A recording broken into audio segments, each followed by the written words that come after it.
So ano nga bang lagay sa Pilipinas ngayon? None of those tools is standard here. Self-exclusion is a paper form filed at a land-based casino. It never reaches online sites. Senator Win Gatchalian's July 2025 draft Online Gambling Regulation Act would block GCash and Maya deposits and impose a 10,000 peso minimum cash in. Over in the House, the Jokno Akbayan kontra Isugal Act proposes a digital self-exclusion list, loss limit rules, and heavy ad controls. Solid na solid features but still waiting for committee debate. Pero self-exclusion list, parang wala pa, pero nakita ko sa mga tineskong websites, parang papunta na dun. Sa ngayon kasi, mano-mano pa lahat. Mag-fill up ka ng form, dadalhin mo sa PAGCOR, or isi-send mo via email. Kailangan pa ng mga ID, ng verification, at kung ano-anong mga requirements para maproseso. Dun sa heavy ad controls, kahit papano, may win naman na. Natanggal na yung mga billboard na masakit sa mata sa EDSA.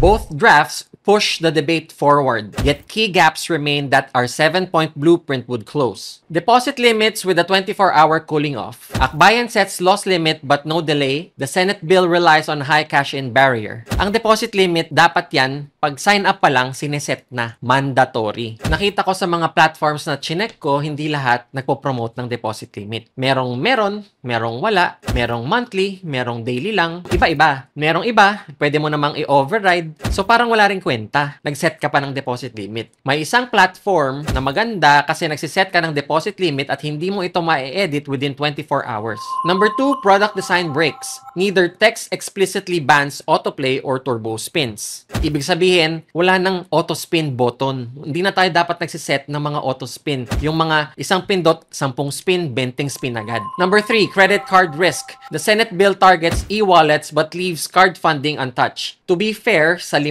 na check ko, wala namang mga credit card options. Puro e-wallet at saka debit. Independent regulator. Both bills note PAGCOR's conflict but neither fully separates enforcement from revenue. Our plan makes that firewall non-negotiable. Hindi dapat PAGCOR ang regulator at operator. Malinaw na malinaw ang conflict of interest. Parang tanga, 'di ba? Pag sila nagkamali, ano yun, paparusahan nila yung sarili nila?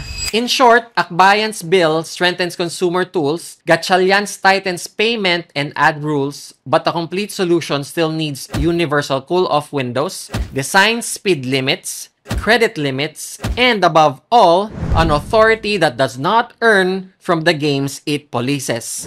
Merge those pieces together and you get the 7-layer safety net proven to work abroad.